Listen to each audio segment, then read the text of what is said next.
Hello, everybody. Dave Neal here, stand-up comic and host of Bachelor Nation News.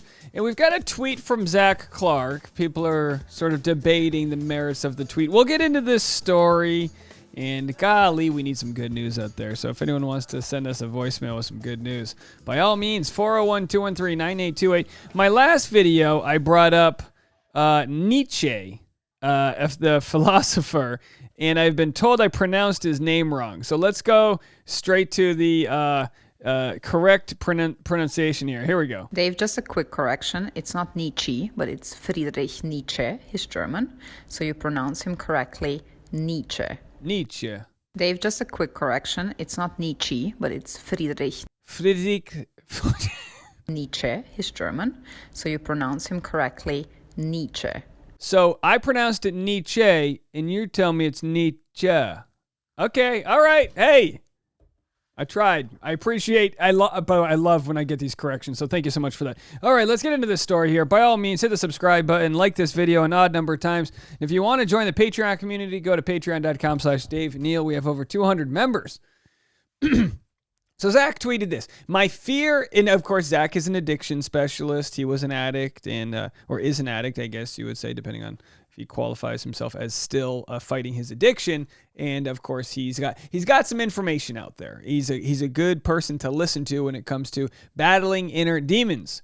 Zac says, my fear is that society is developing a mindset where the reflex is to cancel, quit, postpone, and default to holding up in the comfort of home to do things virtually versus actually showing up for the beauty of life.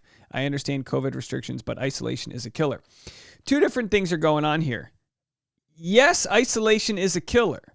Isolation is not a good thing, but it's not isolation versus go out and be happy. There's a balance that exists. And as society, we're going to have to really discuss these things because you've got people that said, hey, got the vaccines, follow the mandates.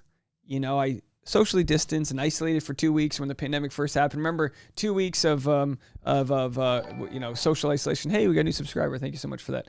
I got the subscriber alerts on. Thank you, Jenny. The point being is that everyone says we kept on doing what we were supposed to do, and the goalpost kept on getting moved. Now, I believe the goalpost kept on getting moved because science adjusts to fight, pandemics, to fight new information and the evolution of this dang disease that's out there. Now, I am not an expert, so don't take anything I say with any sort of merit, but I do understand the idea that isolation is a killer. One doesn't have to be true and the other one false. So, but with that said, where are we going to go with the direction in society where we overcome the PTSD that we all feel from the last 2 years? And we do feel it. Now, it might be different. My father passed away from PTSD. And Agent Orange. He was in the Vietnam War, fought in Vietnam, and he was never able to get the resources to overcome his PTSD, post-traumatic stress disorder. That thing that sears into our brain memories, that triggers horrible things that happen. And that's what's existing right now. And again, not an expert.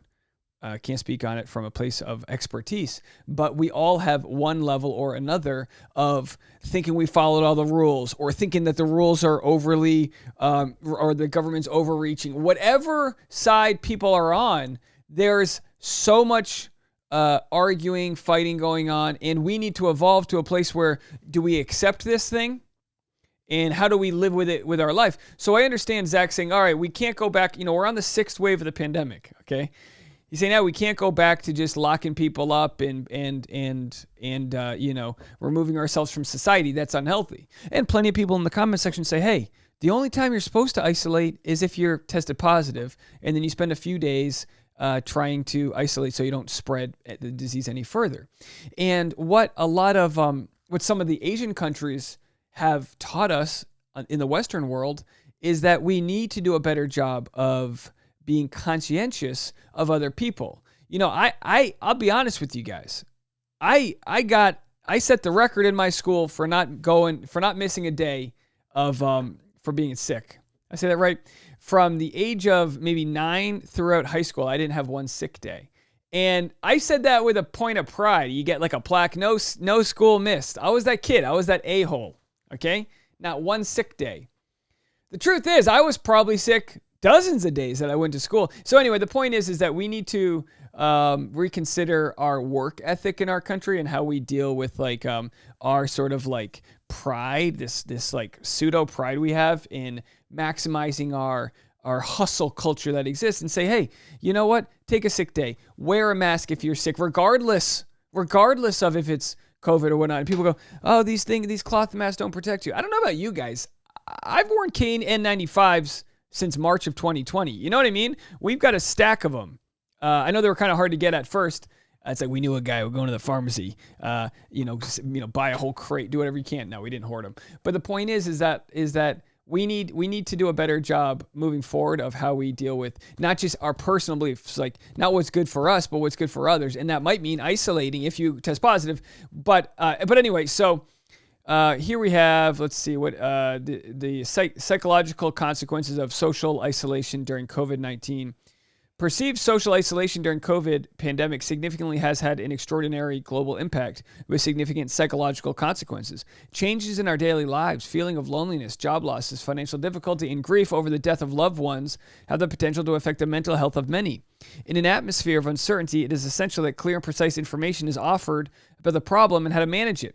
So, if anyone is feeling, and by the way, our community has, I've received hundreds, if not thousands of messages from people saying, they found my live streams during a lot of isolation, not just because of COVID, but people that are bedridden, that have diseases or recovering from illness or surgery, and they literally can't go outside. Well, a lot of people have tuned into the channel and found a community here.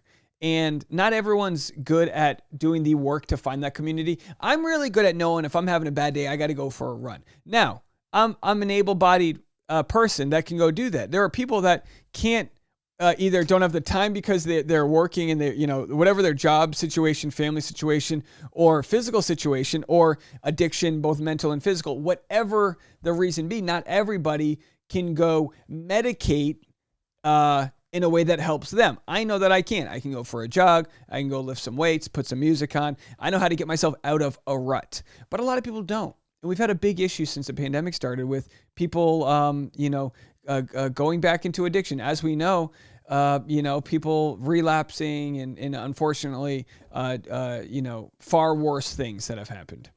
The mental health consequences of COVID are already visible, and even by conservative estimates, they're yet to reach their peak and likely to considerably outlive the current pandemic. Most common psychological disorders emerging are anxiety and panic, obsessive-compulsive symptoms, insomnia, digestive problems, as well as depressive symptoms and post-traumatic stress. These are not only a direct consequence of the pandemic, but also largely driven by the effects of prolonged social isolation.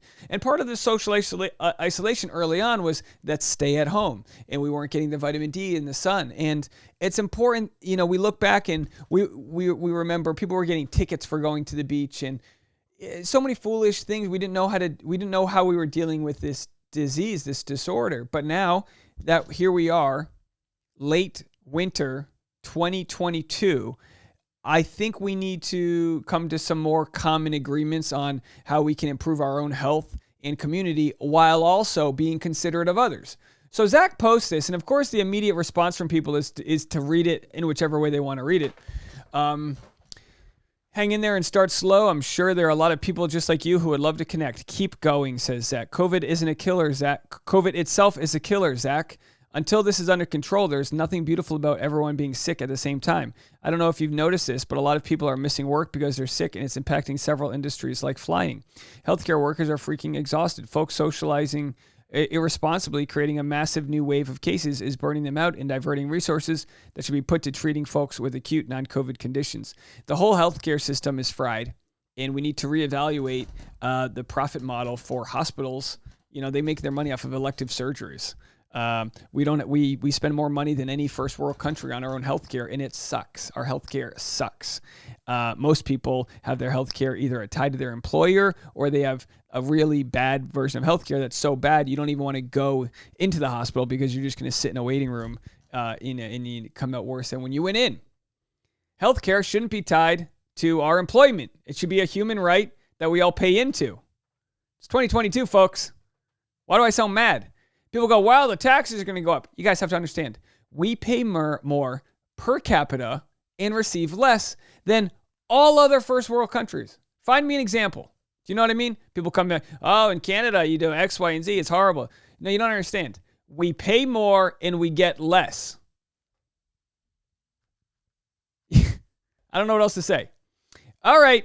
So anyway, some comments from people. Someone felt the need to edit what Zac Clark was saying here.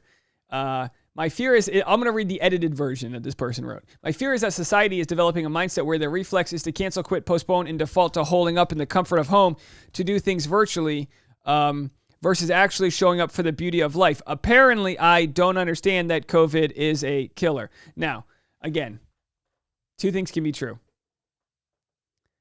COVID, we need to have policies that help restrict the spread, but also we need to understand that it's complicated and as we come out of the pandemic. And I'm not saying there's light at the end of the tunnel, but if the last variant is any indication, it's going to be less harmful, even though it'll be spread more. So even if the statistics are less percentage-wise of people that are going to have serious injuries from it, obviously, if it's spread more easily, it's just going to max out the hospital and healthcare system. Absolutely agreed. Keep in mind, it used to be you'd live in some tribe with 50 people, and if Joe was in the corner not feeling himself, you go, hey, Joe, is everything okay? We don't get to see that because it's in society, social media is all about putting on your brave face, showing your best version of yourself. Meanwhile, you might be in a very dark place. So all I can say is this: look, listen, and feel like your close inner circle and make sure everybody's okay. And if someone's not, try to extend a hand, a hotline, a phone call, a FaceTime, whatever you can do to connect with somebody that might be having a tough go, because a lot of people are. And I say this to my community.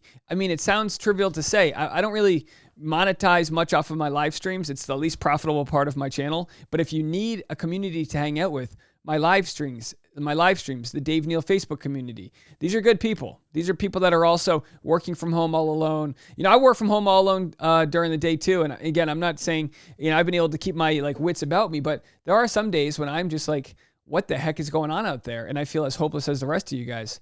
Some of the comments, let's sort by best. 200 comments, so lots of people have some points of view on what Zac has to say here. And it's mixed. PTSD patient here. COVID isolation undid years of exposure therapy, but I'm okay with it because I don't like leaving my house anyway. Dealing with agoraphobia again. It sucks, but I'd rather be alive. And I know that I can heal from this. I totally get where he's coming from as someone who suffers with both mental health issues and addiction. We addicts in recovery rely a lot upon socialization and connection to stay sober through support groups and sober friendships. Isolation, quite literally, is a killer for some of us. I think he could have maybe presented it from his perspective and made a better point. Yeah, he could have made a better point here. Yeah, he acknowledged that he respects restrictions, but he just doesn't like being isolated. I follow guidelines, but I completely agree with him that being at home at this time sucks. I really see nothing wrong with his point here. The problem is people jump straight to this mindset on day 3 of 2020, and not enough people took it seriously to lock down, follow guidelines, get vaxxed. It's not the people who took it seriously's fault we're still in it, which is how his wording implies, as opposed to a people who didn't follow regulations led to longer isolation kind of musing. I fight with people all the time about this. I do my best not to argue. One of the rules that keeps me sane, guys, is I don't argue with people on Facebook other than my sister. That's it. If she posts something, I'll just be like, hey, I feel like you're lacking the proper context for whatever story this is, X, Y, and Z. I'll do that with my mom too. My mom and my sister, that's it. If they post something that I feel is misinformation, I'll be like, hey, I don't know what's going on here. I feel like you're not really reading all the facts or whatever. But what I don't do is I don't get into the comment section of Facebook and start commenting with other strangers. I'll do it once in a while on my YouTube channel because I'm like, hey, this is my business. This is my livelihood. So I'll do it here, but I won't go down that rabbit hole with strangers because I don't feel like we treat each other with that respect we would in-person conversation. And because of that, we have to realize that how valuable that in-person conversation is. Even if it's just going to CVS and saying hi to a cashier, I mean, we really rely on community to get through things. In 2 years with multiple waves into one of the toughest times probably of our lifetime, it's just okay to say it is tough. It is tough whether you catch it, whether you're isolated because you were exposed, whatever it is, it's tough. And we put on brave faces, but we don't have to. If anyone has any thing you want to say, anything supportive or whatever, please do so in the comment section. But I think it's okay to hear what Zac's trying to say, that he comes from a place as an addict where he knows isolation is a killer. And just know you are not alone. We are here for each other. We'll lean on each other and keep this ship moving. All right, folks, more content coming your way. Leave a comment below, and we'll talk to you soon.